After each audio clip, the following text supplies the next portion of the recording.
The dust was a second skin.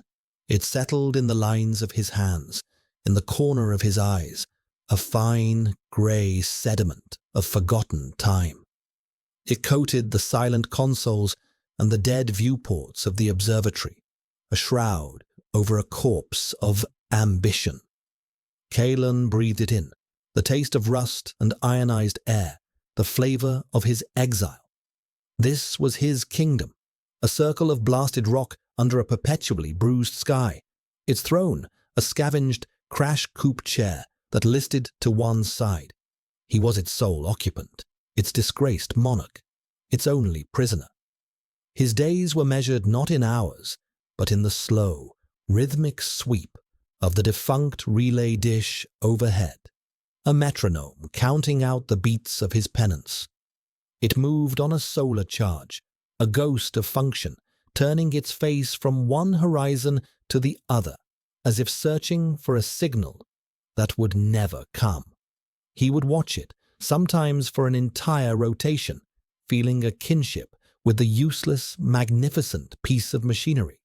It too had been built for greatness, and was now left to rot. He was not an asset. He was not an experiment. He was a failure, and the Concord had an elegant, simple solution for its failures. They did not execute them. They erased them. They took your name, your rank, your function, and they placed you in a space where you could not contaminate the pristine, orderly system. They gave you just enough to survive, and an eternity in which to contemplate your deviation. His routine was the armature on which his sanity was built. At dawn, the grey light filtering through the grime-caked dome would wake him. He would run a systems diagnostic, a pointless ritual. Power at 37%. Atmospheric processes stable. Water reclamation cycling at 92% efficiency. The numbers were always the same, a litany of slow decay. He would consume a nutrient paste that tasted of nothing, a chemical approximation of sustenance, and then he would walk the perimeter. His territory was marked by a series of low-frequency sonic emitters he had salvaged and repaired. A fence of sound audible only to the mutated fauna of the wastes. It kept the worst of the scavengers out. It did nothing to keep the memories in. They were the true predators here.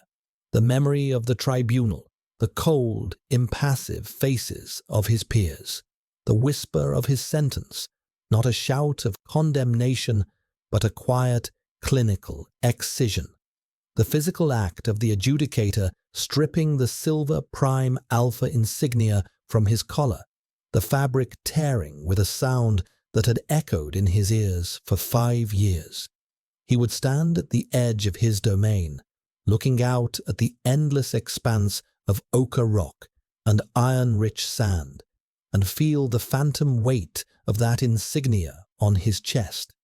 It was a brand of a different sort, a mark of absence. He had been Kalen, prime enforcer of the first sector, a perfect fusion of genetic engineering and ideological purity. An alpha designed to lead, to command, to uphold the immutable logic of the Concord. Now he was nothing, a ghost haunting his own tomb. He had believed in the system. He had bled for it, enforced its mandates without question, because he had believed in its purpose: order, stability, the elimination of the chaos that had nearly consumed their ancestors, the taming of the beast within. The Concord had suppressed the primal, the unpredictable. Scent was neutralized by inhibitors from birth. Heats and ruts were medically suspended, replaced by scheduled, genetically approved pairings for procreation. The bond, that mythical, feral connection between alphas and omegas, was relegated to cautionary tales of the savage past. It was a source of weakness, a vulnerability the system could not afford, and he, their finest product, had been felled by it. Not by the bond itself, but by the ghost of its possibility. He had refused a mandated pairing, an act of unprecedented insubordination. He had stood before Administrator Valerius and spoken of instinct, of a connection that should be more than a signature on a genetic contract. He had seen the flicker of something. Was it contempt? Pity in Valerius's cool, grey eyes before the sentence was passed. They called it atavistic regression, a flaw in his conditioning, a throwback. He was a danger to the perfect, sterile peace. So they had sent him here, to the one place where his regression could harm no one. Here in the silence, he had methodically starved the alpha within him. He meditated. He focused on the cold logic of the machines around him. He denied every flicker of instinct.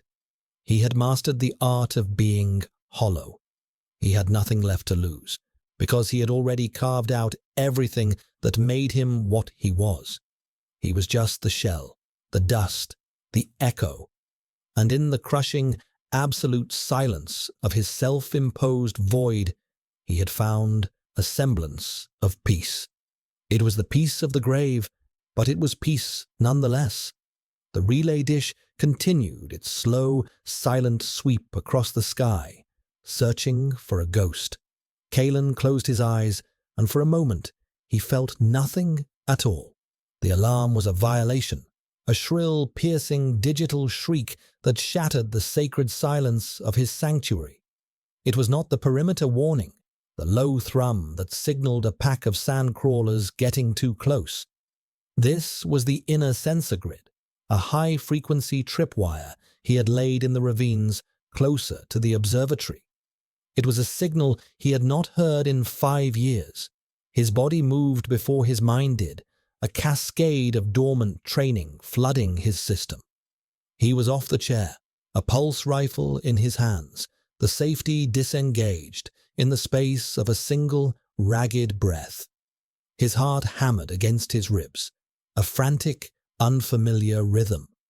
He moved to the central console, his bare feet silent on the cold metal floor. The screen flickered, displaying a schematic of the surrounding canyons. A single red light pulsed, faint but insistent. Anomaly, not a drone. The Concorde surveillance was passive, thermal, untraceable, not a scavenger. They were too large, their heat signatures a chaotic bloom. This was small. Biorhythmic patterns were faint, erratic, humanoid. But that was impossible. No one came to the waste. You were sent here. You did not wander in. His mind raced through the possibilities. A fugitive? An escaped laborer from the mining outposts 300 kilometers to the north? Unlikely. They would be dead from dehydration within a day. A scout from one of the mythical fringe settlements? He dismissed the thought. They were stories told to frighten deviant children, bogeymen to enforce conformity. There was nothing beyond the Concorde but this slow, grinding emptiness. He slung the rifle over his shoulder and pulled on a pair of worn boots, the synth leather cracked and stiff. He would investigate, neutralize the threat, erase the anomaly. It was what he was built to do, the habit of a lifetime. The air outside was thin and cold, carrying the metallic tang of the coming dawn. He moved with an economy of motion, a predator in his own barren hunting grounds. He knew every rock, every shadow. The path to the pulsing sensor was treacherous, a narrow cut between sheer rock faces that amplified the sound of his breathing. The silence here was different. It was expectant. He slowed his pace, every sense straining, the dormant alpha in him stirring from its long slumber. He felt the shift in the air before he smelled it, a subtle pressure change, the displacement of something that did not belong. And then the scent hit him. It was not a smell. It was an event, a cataclysm. It bypassed his nose, his lungs, and struck him directly in the base of his skull, a chemical detonation that sent his meticulously constructed walls of control crashing into rubble. For 5 years, he had smelled only dust and metal and sterile air. For a lifetime before that, he had known only the faint, synthetic neutrality of prescribed inhibitors. This was organic. It was alive. It was overwhelming, a symphony of notes his brain had no name for. It was the smell of crushed soil after a flash storm, the deep, loamy scent of life renewed. It was the fragile, intoxicating sweetness of bruised night-blooming petals, a desperate perfume released in the dark. It was the clean, sharp tang of ozone in the air after a lightning strike, the very scent of a world that still breathed. And under it all, a current of pure, undiluted distress, a pheromonal cry that twisted in his gut with a violent, possessive urgency. Omega. The word formed in his mind, a piece of archaic, forbidden knowledge, an unsanctioned, unsuppressed Omega. Here. He rounded the last outcrop of rock, his rifle raised, his body a knot of contradictory impulses. The soldier screamed, "Threat." The man whispered, "Impossible." The alpha simply roared, a silent, primal tsunami of instinct that drowned out everything else. And there, sprawled at the base of the canyon wall, was the source. A figure, small and slight, tangled in a threadbare cloak. Their face was turned away, half buried in the red sand. They were utterly still. A corpse, he thought, a flicker of something like disappointment piercing the sensory chaos. But then, a shudder ran through the small frame. A weak, hitching breath. Not dead. Not yet. He took a step closer, the scent intensifying, wrapping around him like a physical presence. It was intoxicating and agonizing in equal measure. Every cell in his body screamed at him. Claim. Protect. Shelter. He fought it, his knuckles white on the stock of his rifle. He was Kalen. He was disciplined. He was hollow. He was not this beast, clawing its way out from the inside. He reached the figure, his shadow falling over them. With the toe of his boot, he nudged their shoulder. A clinical, detached movement. The figure rolled onto their back, and he saw their face for the first time. Young, terribly young. Pale skin smudged with dirt, lips cracked and blue-tinted, and on their slender neck, half-peeled and malfunctioning, was the silver glint of a Concord inhibitor patch. It was failing catastrophically. That was the source of this impossible, world-altering scent. A dam breaking. He stared down at the unconscious Omega, the rifle suddenly heavy in his hands. The anomaly, the threat. His carefully curated peace was shattered. The dust had settled. And something new, something terrifying and alive, had just taken root in the ruins of his life. The decision was not a decision at all. It was an act of involuntary muscular contraction, a reflex arc that bypassed all logic, all training, all the years of brutal self-denial. One moment he was the observer, the enforcer, cataloguing a threat. The next, he was kneeling in the red dust, the rifle discarded at his side, his hands reaching for the fragile body. The touch was a shock, a jolt of high-voltage current through his nerve endings. The skin beneath the thin fabric was cold, clammy, but there was a flicker of warmth deep within. A pilot light of life, he felt an overwhelming, savage need to protect. He gathered the Omega into his arms. The body was shockingly light, a collection of bird-like bones and surprising resilience. He stood, the unfamiliar weight a strange anchor in the swirling chaos of his senses. The scent was a universe in his arms, a living, breathing thing that saturated his clothes, his skin, his very air. It clung to him, a sweet, desperate poison. He hated it. He hated the weakness, the complete and utter demolition of his control. He hated the primal, instinctual part of him that was now awake and roaring, a caged thing that had just tasted freedom. And as he carried the Omega back toward the observatory, he hated himself most of all for the single, treacherous thought that cut through the turmoil. Mine. He laid the boy, for he could see now that it was a boy, barely out of his teens, on his own cot, a narrow metal slab with a thin, sanitized mattress.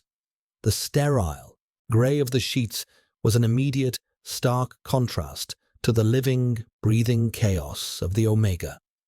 The proximity was a refined form of torture. The scent, contained now within the enclosed space of the observatory's main chamber, was no longer a wave, but a dense, suffocating atmosphere. It permeated everything. The metal walls seemed to weep with it. The recycled air tasted of it. His own tightly controlled, suppressed scent, pine, cold stone, and something like burnt ozone, felt thin and useless against this tidal wave of organic life. For a moment, he felt a violent urge to cast the boy back out into the wastes, to reclaim his sterile, silent peace. But the image of the pale, dirt-smudged face, the blue-tinted lips, rose in his mind. The Alpha, the Protector, the part of him he had tried to murder, would not allow it. With a grim set to his jaw, he turned to the medical station, his movements stiff and deliberate. He was a soldier. This was a triage situation. He would treat the subject, stabilize him. Then he would decide on a course of action. Detachment was the key. He pulled on a pair of medical gloves, the thin polymer a useless barrier. He began a systematic examination, his hands moving with practiced clinical efficiency. Malnutrition, severe.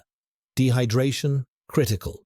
Multiple lacerations and contusions, consistent with a fall. He gently peeled back the threadbare tunic.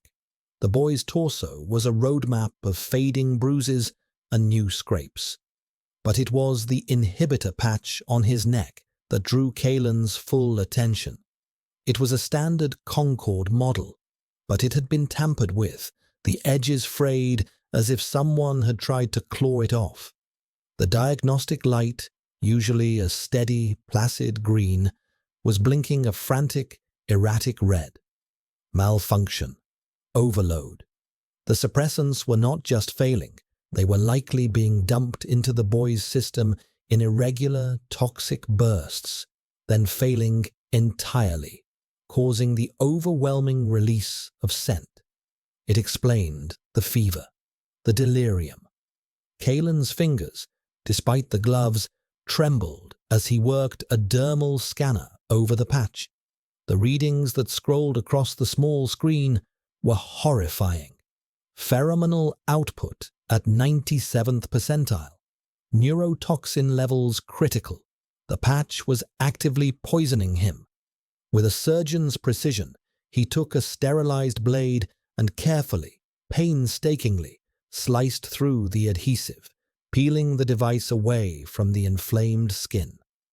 The moment it came free, the scent in the room bloomed, intensifying for a terrifying second before it seemed to settle. It was still powerful, but the sharp, painful edge of distress began to recede, leaving something softer, purer, in its wake. He cleaned the boy's wounds, applying antiseptic and nutrient-laced dermal sealants. Every touch was a battle. His instincts screamed to be gentler, to use his own hands to soothe. His conditioning screamed to be faster, more efficient, to minimize contact. The conflict left him feeling flayed, his nerves raw and exposed. As he worked, the boy began to murmur, his voice a dry, rasping whisper. The words were disjointed, fragments of memory breaking free from the fever. Divergent, unacceptable variance. The voice was laced with a remembered terror. Recalibration protocol. Asset 734 must be corrected. The clinical, detached language of the Concord. Kalen froze, a piece of gauze in his hand. Asset 734. Not a name, a designation. Recalibration. A euphemism he knew all too well. It was a procedure for Omegas whose biology was too expressive, too natural. A polite term for a process that stripped away personality, instinct, and scent, leaving behind a placid, compliant shell. This boy was not just a fugitive. He was an escapee from the Concord's deepest, most hidden sanitariums. He was contraband of the highest order. He was a death sentence to anyone found harboring him. Kalen looked at the Omega, at the vulnerable line of his throat where the poison patch had been, at the way his lashes cast dark shadows on his pale cheeks. He was not an asset. He was not an experiment. He was a boy who had run from monsters only to land in the lair of another. The weight of that understanding settled on Kalen, heavier than any insignia, more binding than any law. He had brought the world he'd fled from into the heart of his exile. There was no peace here, not anymore. Consciousness returned not as a gentle dawn, but as a splinter of ice inserted beneath the sternum. The first sensation was cold, a deep, penetrating cold that seemed to emanate from the metal surface beneath him and seep into his bones. The second was the low, resonant hum of machinery, a sound so unlike the sterile silence of the recalibration center that it was, in itself, an alarm. Elian's eyes fluttered open. The ceiling was a high, curved vault of tarnished metal, crisscrossed with dormant conduits. A weak, grey light filtered down from a massive, grime-covered circle of glass far above. It was not the flat, shadowless, synthetic glow of the center. Where was he? Panic, a familiar coiling serpent, began to tighten in his chest. He tried to sit up, but a wave of dizziness and a deep, aching weakness pushed him back down. His body felt like a stranger's, heavy and unresponsive. He took a breath, and the third sensation hit him, eclipsing everything else. The air. It was thick with scent. His own, for one. A wild, untamed storm of rain and soil and something floral he couldn't name. A scent he had been taught his entire life to fear, to loathe, to suppress. It was a mark of his deviance, his sickness, but overlaid with it, woven through it, was another scent. It was dark, potent, and utterly terrifying. It smelled of ancient pine forests clinging to cold stone, of the air before a snowstorm, and of embers banked low, a deep, contained heat that promised a devastating fire. It was the scent of absolute, unquestionable power. It was the scent of an alpha. His blood ran cold. He had been captured. The thought was a physical blow, knocking the wind from his lungs. He had run for days, fueled by terror and desperation, pushing his body past every limit, only to be caught. This was a new facility then, a different kind of prison. His eyes darted around the vast, circular chamber. It was filled with banks of dead consoles, skeletal metal frameworks, and the debris of a forgotten age. It was a place of decay, not sterile order. And then he saw him. Across the room, a figure stood in the shadows, a silhouette of impossible size and stillness. The Alpha. He was watching him. Elian could feel the weight of that gaze, a heavy, physical pressure. The Alpha was huge, his shoulders broad enough to block out the light, his posture rigid, with a control that seemed at war with the raw power emanating from him.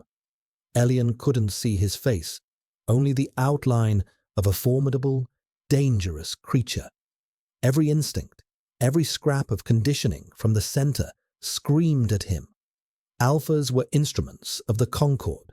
They were enforcers, controllers, the calm, smiling faces that strapped you to the recalibration table.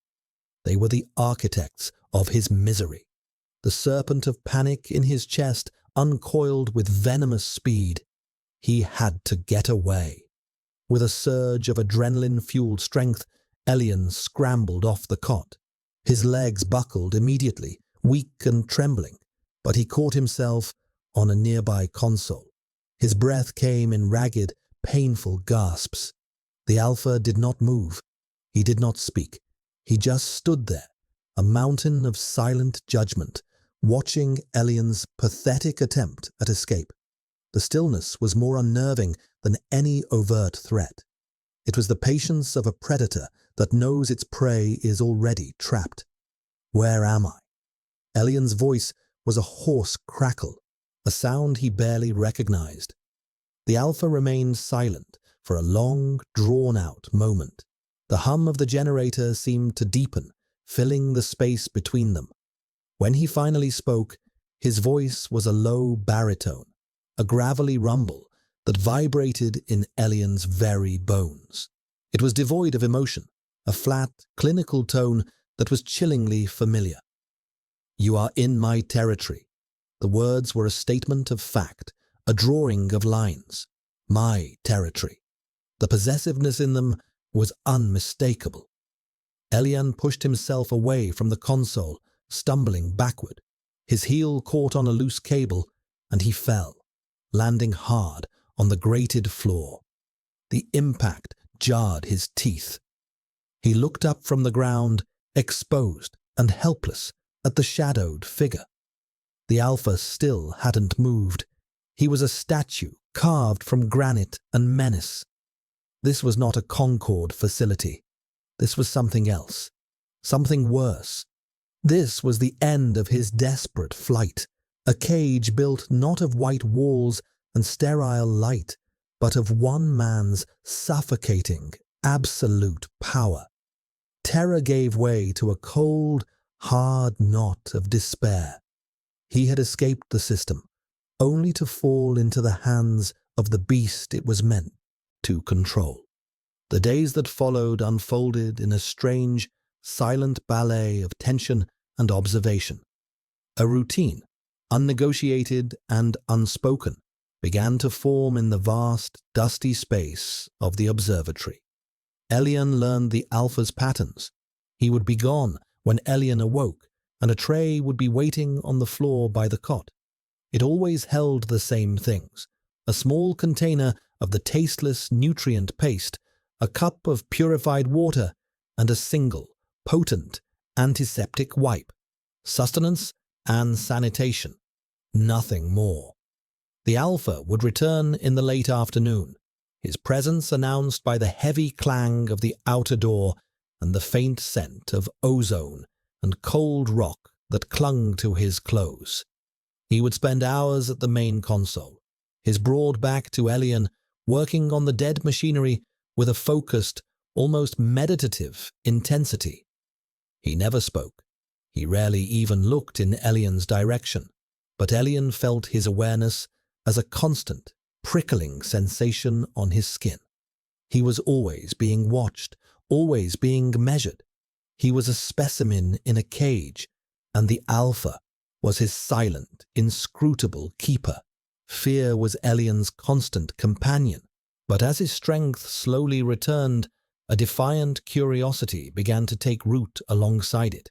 He started to watch the Alpha back. He saw the conflict etched into the man's very being. He saw the rigid, military-straight posture that was at war with a fluid, predatory grace. He saw the hands, large and calloused, that could manipulate delicate wiring with impossible gentleness. Most of all, he noticed the scent. The Alpha's scent was a fortress, a tightly controlled, almost non-existent whisper of pine and stone. It was a feat of suppression that must have required a will of iron. But sometimes when the alpha was deep in his work, lost in the guts of a machine, or when he stood staring out the grime-caked viewport at the desolate landscape, the control would slip.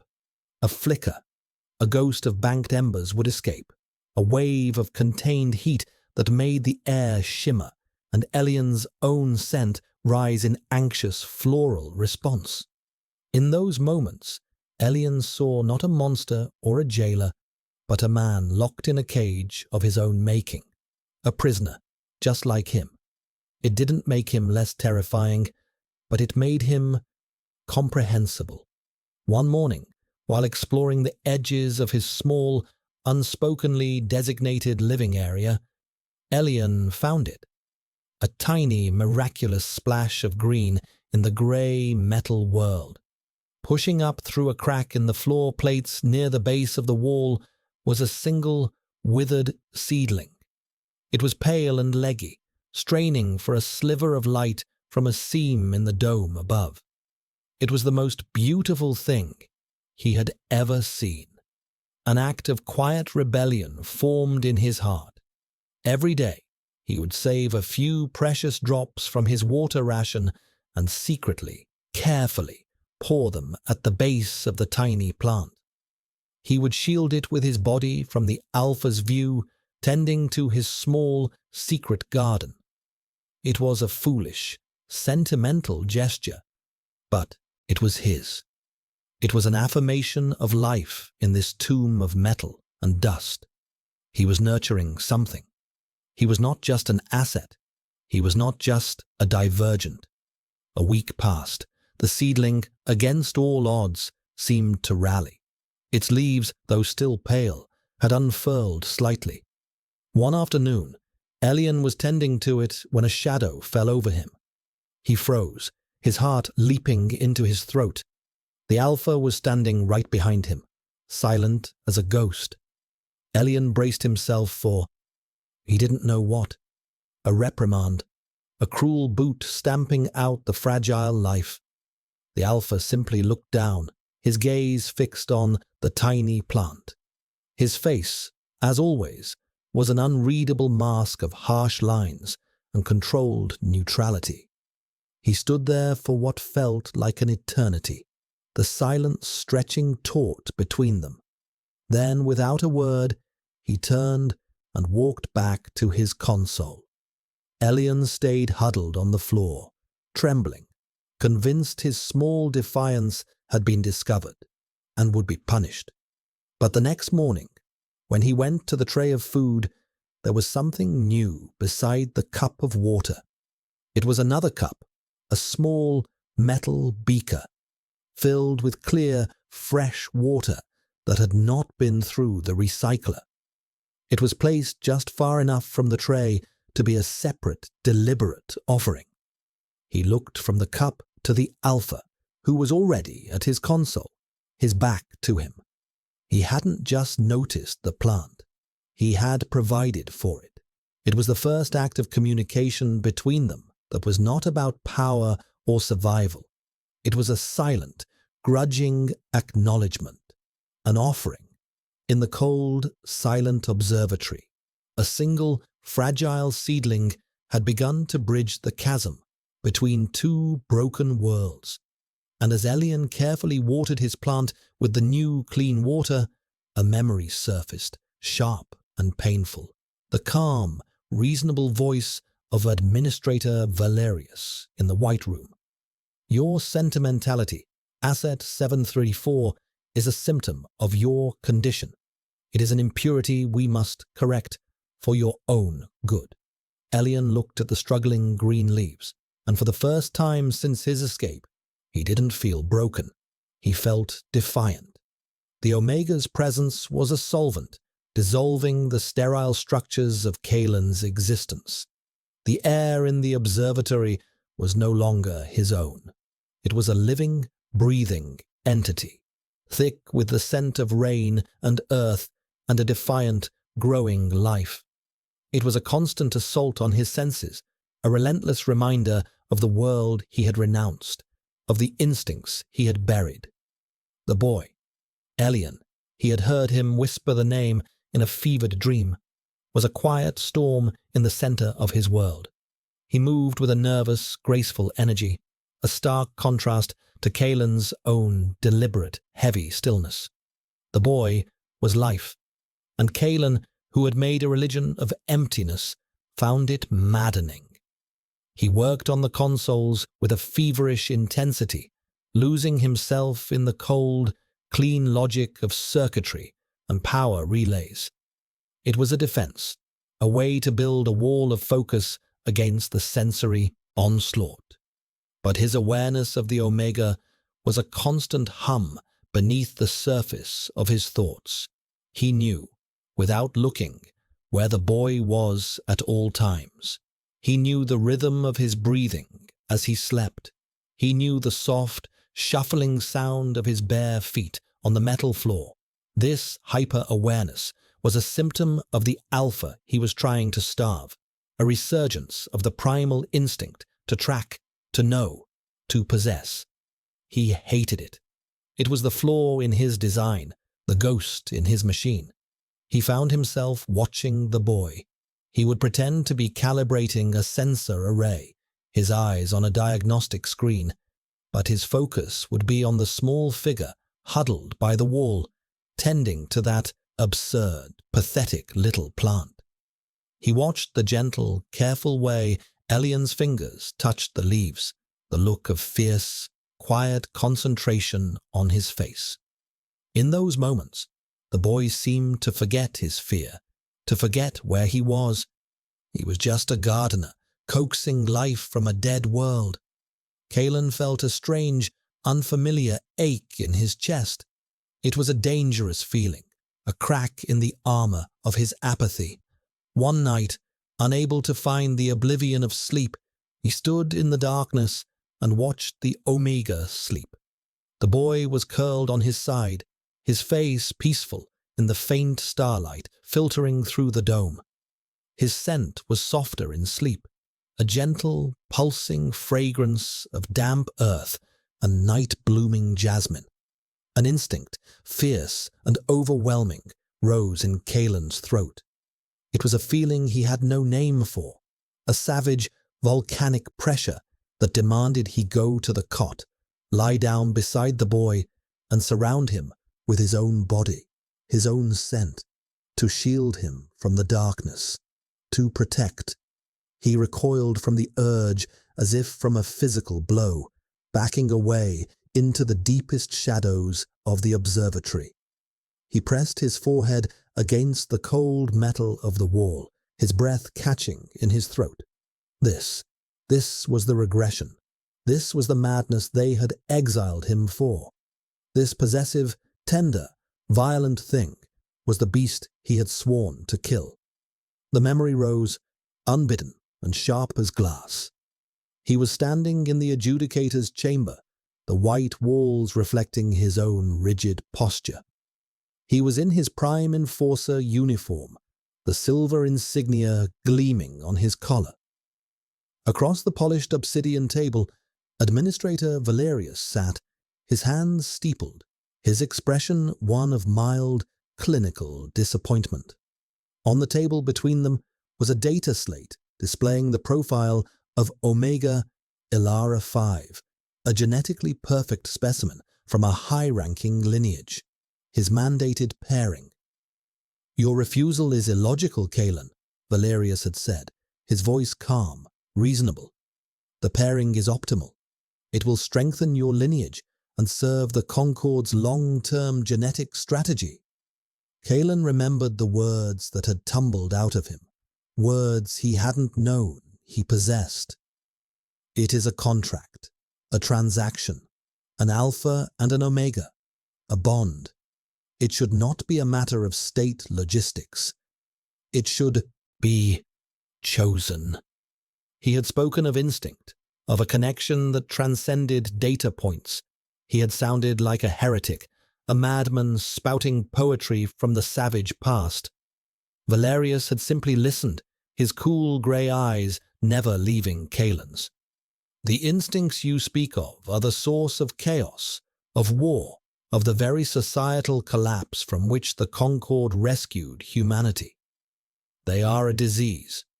Your sentimentality, prime enforcer, is a flaw in your conditioning, a dangerous regression. The sentence had been passed the next day. He was made an example of, a warning against the dangers of feeling. He had been right to fear it. This feeling, this protective ache for the boy with the secret garden, was a poison. It would destroy him. A sudden, high-pitched whine from the exterior sensor array cut through his thoughts. He strode to the console, his personal turmoil instantly suppressed by years of training. On the screen, a thermal image showed a single, small object moving swiftly across his territory. It was sleek, silent, and flying a perfect, geometric grid pattern. The red light of its optical sensor swept across the barren landscape like the eye of God. It was a Concord infiltrator drone. The outside world had found them. The truce was over. His exile had been breached, and he knew, with a certainty that chilled him to the bone, that it hadn't come for him. It had come for the boy. The drone was a declaration of war. It made no attempt at stealth, its flight path a deliberate, arrogant sweep over his domain. It was a message, delivered with the cold, impersonal efficiency of the Concord, a message from Administrator Valerius. Kalen watched its progress on the screen, a cold knot tightening in his stomach. He knew the drone's capabilities. It wasn't armed. It was a herald. It was scanning, cataloging, confirming. The first move in a game of chess he had no desire to play. He had spent 5 years building a fortress of solitude, and in a single day it had been breached, not by an invading army, but by a fragile boy and the ghost of his own past.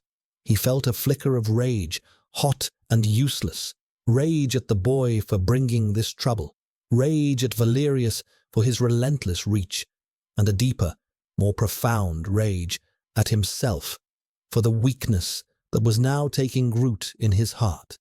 He could end this. He could activate the observatory's comms, hail the drone, and report the presence of the fugitive asset. They would come, retrieve the boy, and leave him to his silence. It would be the logical, self-preserving choice, the soldier's choice. But the image of Elian, asleep and vulnerable on the cot, rose in his mind. The memory of the clean water he had left for the boy's ridiculous plant. He was compromised. He knew it. The beast he had tried to suppress was not just awake. It was making decisions for him now. As if summoned by the thought, a static hiss erupted from a long dormant speaker on the main console. A secure, encrypted channel. One he hadn't used since his last day as a prime enforcer, was being activated remotely. Kalen stood before the console, his posture rigid, as a single, clear voice filled the observatory. Kalen, it has been a long time. The voice was exactly as he remembered it, calm, cultured, with an undercurrent of metallic coldness. It was the voice that had sentenced him, the voice that had haunted his quietest moments. Valerius. He kept his own voice flat, a low rumble of gravel. He would give the man nothing. I trust your period of reflection has been productive, Valerius continued, a faint, condescending warmth in his tone. I find myself in a position to offer you an end to it, a path to reinstatement. Your skills were a considerable asset to the Concord. It was a waste to see them discarded. Kalen said nothing. He knew this was just the preamble, the wrapping paper on the blade. A certain asset has gone missing from a secure facility, Valerius said, his voice becoming more clinical. Asset 734, a highly valuable and highly unstable Omega. Our tracking data indicates his last known position is within your designated territory. He is a key to a project of vital importance, Kalen, a chance to reintroduce certain robust traits back into our carefully managed gene pool, in a controlled setting, of course. Asset, project, gene pool. The words were sterile, dehumanizing. They stripped Elian of all personhood, reducing him to a collection of desirable biological traits, a resource to be exploited. Return the asset to us, Valerius stated, the offer laid bare. Cooperate, and your disgrace will be expunged, your rank restored. You can come back from the dust, Kalen. You can have a purpose again. The temptation was a physical thing, a bitter taste in his mouth. Purpose, order, a place in the world. Everything he had lost, everything he had told himself he no longer wanted. He glanced over his shoulder. Elian was awake. He was sitting up on the cot, his thin frame trembling, his eyes wide with terror. He had heard every word. He was looking at Kalen, and in his gaze was the terrified, pleading look of a creature expecting the killing blow. Kalen saw the boy, the secret gardener, the survivor. He saw the angry red mark on his neck where the inhibitor patch had poisoned him. He saw him not as an asset, but as a person. And in that moment, the choice was made. The beast inside him, the one he feared, rose up not in a roar of rage, but in a silent, immovable wall of pure, primal protection. He turned back to the console, his voice steady and clear. I have nothing left. The words he had so often used to describe his own emptiness. Valerius paused. An interesting philosophical position, but not an answer. There is no asset here, Kalen said, the lie feeling more true than anything he had said in years. Your drone is malfunctioning. A long, cold silence stretched over the comms channel. When Valerius spoke again, the false warmth was gone, leaving only the chilling precision of the blade beneath. A pity. You had a choice, Kalen. You have chosen regression. We will dispatch a retrieval team to correct your error. And theirs. The channel went dead. The silence that descended was heavier, more ominous than before. It was the silence of a coming storm. Kalen turned to face Elian. The boy was still watching him, his expression a mixture of disbelief and fragile, dawning hope. For the first time, Kalen spoke to him not as a keeper to a prisoner, but as an ally. They are coming for you. He used the word you, not it, not the asset. The shift was a tectonic plate moving, a new world forming in the ruins of the old. The soldier was gone. The protector remained. The death of the comm signal was a starting pistol. The atmosphere in the observatory, once a cold war of silent observation, instantly transformed into one of shared, urgent crisis. The unspoken lines that had divided their spaces dissolved. There was no longer Kalen's territory and Elian's confinement. There was only the interior of the fortress and the hostile world outside. Kalen moved with a terrifying, beautiful efficiency, a dormant machine roaring to life. He stripped panels from the walls, revealing weapon lockers he hadn't opened in 5 years. He checked the charge on plasma rifles, calibrated targeting systems on the observatory's defensive turrets, and rerouted the station's failing power supply to prioritize shields and tactical systems. The disgraced exile was gone, replaced by the prime enforcer he had once been. He moved with the lethal grace of a man who was not just familiar with violence, but had been sculpted by it. Elian watched, mesmerized and terrified. He had only known the sterile, controlled authority of Concord Alphas. This was something else entirely. This was primal, a force of nature sharpening its claws. Instead of cowering on his cot, a new, unfamiliar impulse moved Elian. He would not be a passive victim. He would not be an asset waiting for retrieval. He rose and went to the small medical station. His hands were clumsy at first, but he began to organize the supplies with a quiet competence. He laid out dermal sealants, plasma coagulants, and pain suppressors, arranging them for quick access. He filled every container he could find with purified water and portioned out the nutrient paste into easily carried packs. He was not a fighter. He had no knowledge of weapons or shields, but he could do this. He could support. He could prepare. His quiet, focused activity did not go unnoticed. Kalen, in the middle of arming a series of magnetic mines, paused and watched him for a moment. He didn't speak, but Elian saw a flicker of something in his eyes, surprise, perhaps even approval. It was a silent acknowledgement that they were now a unit, a pack of two against the approaching wolves. The work was frantic, a race against an unknown clock. Hours bled into one another.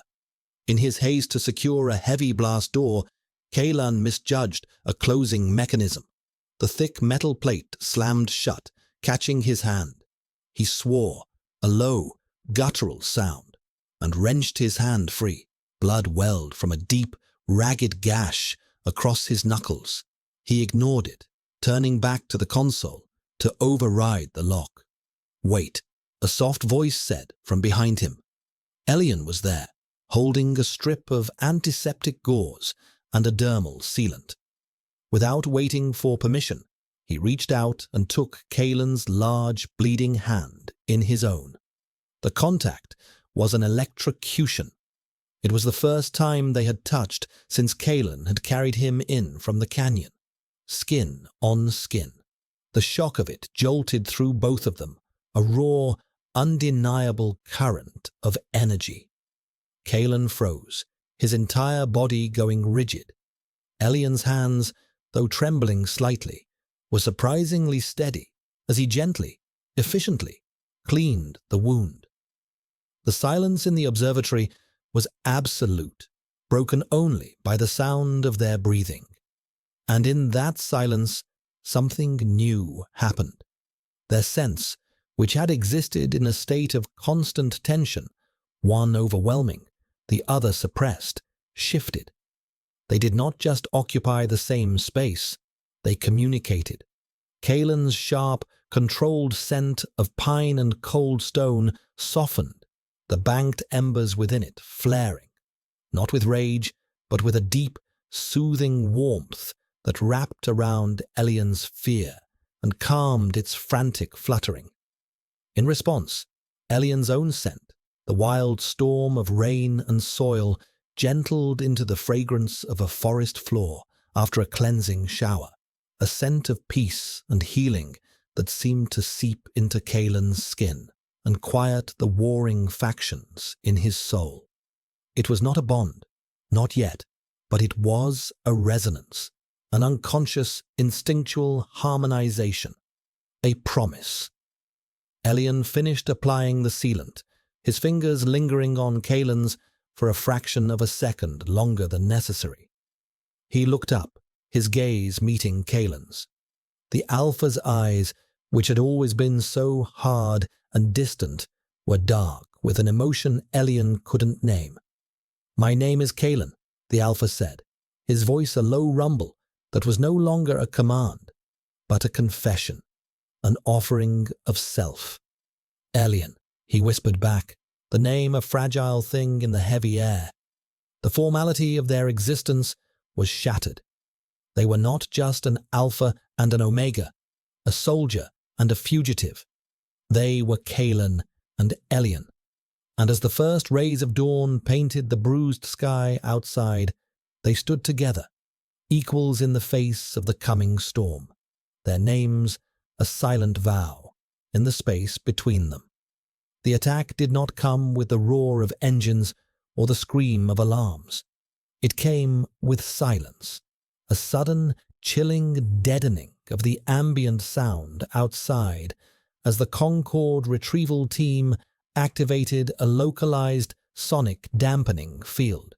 Kalen saw it on the monitors, a shimmering distortion that swallowed the landscape.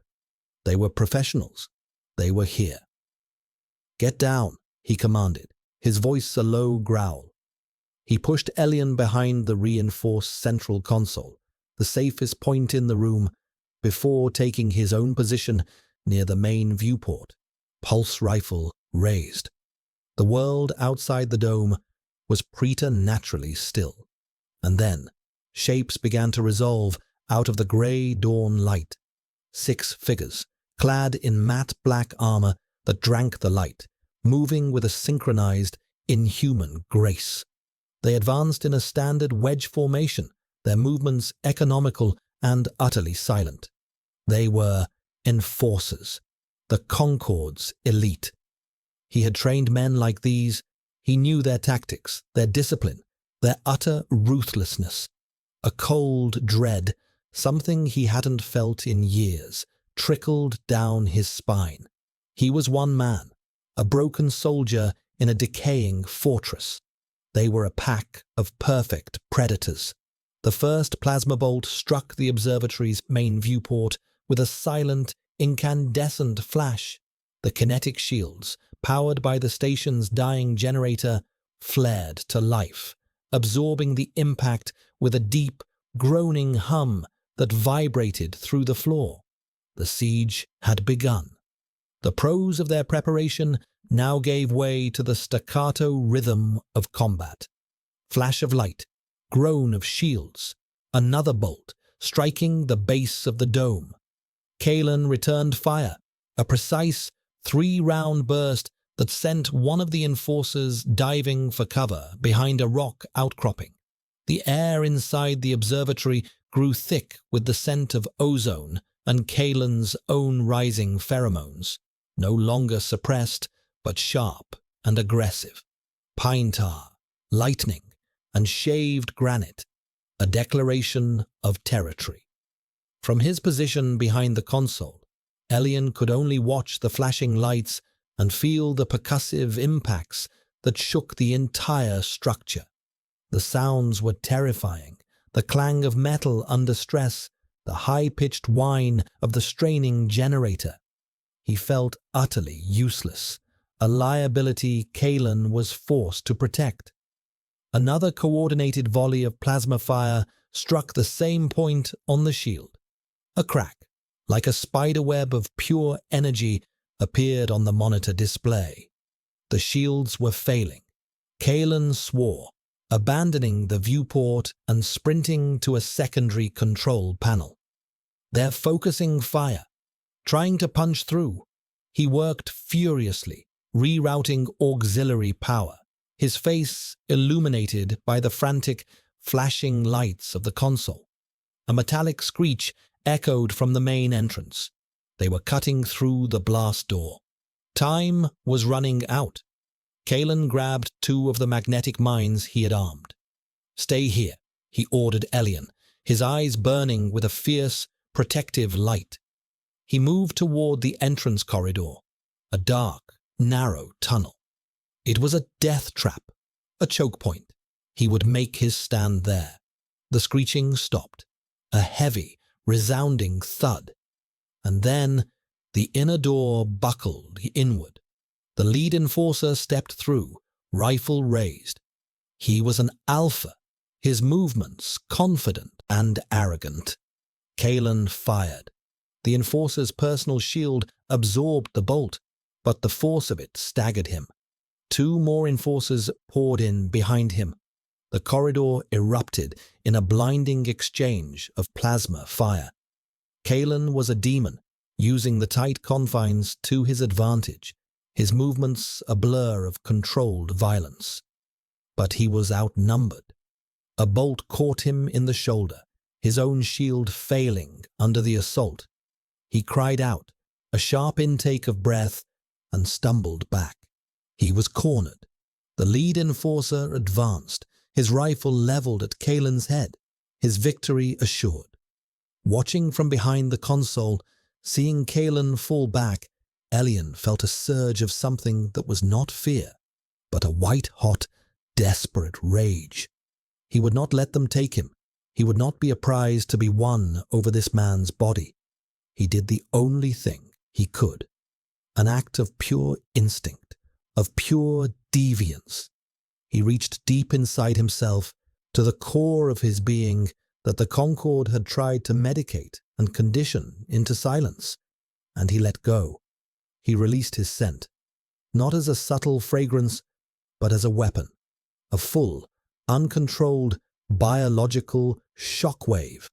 The air in the observatory became instantly saturated with the impossible, overwhelming scent of 1,000 acres of wild, rain-drenched forest, of a field of night-blooming flowers opening all at once, of the raw, untamed earth itself. It was pure, unfiltered nature in a world of sterile synthetics. For the enforcers, their systems accustomed to a lifetime of inhibitors and regulated pheromones, it was a sensory cataclysm. Their helmets were designed to filter toxins and synthetics, not this. This organic, emotional data overloaded their senses. The lead enforcer faltered, his aim wavering. He took an involuntary step back, shaking his head as if to clear it. The other two were similarly affected, their perfect formation breaking, their movements suddenly clumsy and disoriented. It was only a moment, a heartbeat of confusion. But it was all Kalen needed. With a roar that was no longer human but purely, primally alpha, he surged forward. He ignored his wound, ignored the pain. He was no longer a disgraced soldier. He was a force of nature, a territorial beast protecting its den, protecting its mate. He moved through the disoriented enforcers not as a soldier, but as a storm, his fists and the butt of his rifle a brutal, efficient counterpoint to the sensory chaos Elian had unleashed. The fight turned from a clinical execution into a desperate, savage brawl, and in the heart of the storm, an alpha and an omega, bound by something deeper than choice, fought as one. The silence that followed the violence was more profound than any that had come before. It was a heavy, ringing void, filled with the smell of ozone, scorched metal, and the lingering, powerful ghost of Alien's scent. The last of the enforcers lay still in the corridor. They were defeated. They had won. But the cost was written in the ruins around them. The observatory was a wreck. The main viewport was a shattered crater, open to the elements. Consoles were sparking and dead. The deep, life-sustaining hum of the generator had fallen silent, replaced by the ominous crackle of electrical fires. Their sanctuary was a tomb. Kalen stood in the center of the devastation, his breath coming in harsh, ragged pants. His shoulder was a blaze of agony, and blood dripped from a dozen smaller cuts. He looked around at the destruction, at the bodies of the men he had once been, and a wave of utter desolation washed over him. Everything was gone. The quiet, ordered world he had built in his exile, the machinery he had so carefully tended, the very walls that had held his loneliness, all of it was ash and ruin. He had traded his peaceful grave for this violent, uncertain life. Elian came to stand beside him, his movements tentative. He was unharmed, but his face was pale with shock, his eyes wide as he took in the carnage. He looked at Kalen, at his wounds, at the exhaustion that seemed to bow his massive shoulders. The Alpha looked utterly broken, a king standing in the rubble of his fallen kingdom. Kalen's gaze swept over the wreckage one last time, and he spoke, his voice hoarse, raw with emotion. I have nothing left. The words were the same ones he had spoken to Valerius, the same lament that had been the mantra of his exile. But they were different now. They were not a cry of despair, a summary of his loss. They were a statement of fact, a slate wiped clean. The past, with its disgrace and its glory, its rigid rules and its cold comforts, was gone, burned away. He had no rank, no title, no fortress. He had nothing. And in that nothingness, there was a terrifying, exhilarating freedom. The sun was rising, casting long golden fingers of light through the shattered dome. The dawn air, fresh and cold, swept through the observatory, clearing away the stench of battle. It carried the scent of the wastes, of dust and rock and distant, resilient scrub. It smelled like a beginning. Elien looked from Kaelin's haunted face to the world outside, and the fear that had been his shadow for so long finally began to recede. He was no longer Asset 734, the divergent to be corrected. He was no longer the frightened fugitive, running in the dark. He had faced the Concord and survived. He had a power of his own, a wild, untamable strength that came not from a weapon, but from the very essence of who he was. He was not a flaw. He was a force. He turned back to Kaelin, who still stood like a statue amidst the ruins. The great, powerful Alpha looked so utterly alone. Without thinking, without hesitating, Elien reached out and took Kaelin's uninjured hand. His fingers, slender and cool, wrapped around Kaelin's larger, calloused ones. It was a simple, profound gesture, an anchor in the wreckage. Kaelin looked down at their joined hands, a flicker of surprise in his dark eyes. The contact was warm, real. It was an answer to the emptiness. He was not alone in the ruins. His gaze lifted, meeting Elien's, and for the first time, Elien saw not a predator, not a soldier, not a disgraced lord, but just Kaelin. And in Kaelin's eyes, he saw not an asset, not a liability, not an Omega, but just Elien. He gently squeezed Kaelin's hand, a silent promise. Kaelin's fingers tightened around his in response. Together, they turned away from the destruction and looked out through the shattered viewport at the horizon. The wastes stretched before them, a vast, dangerous, and unknown world. The Concord would hunt them. They had no shelter, no supplies, no plan. They had nothing but each other. Hand in hand, two solitary figures, an Alpha and an Omega, stepped out of the ruins of their past and began to walk toward the rising sun. Their journey was just beginning, a single, defiant path into an uncertain future.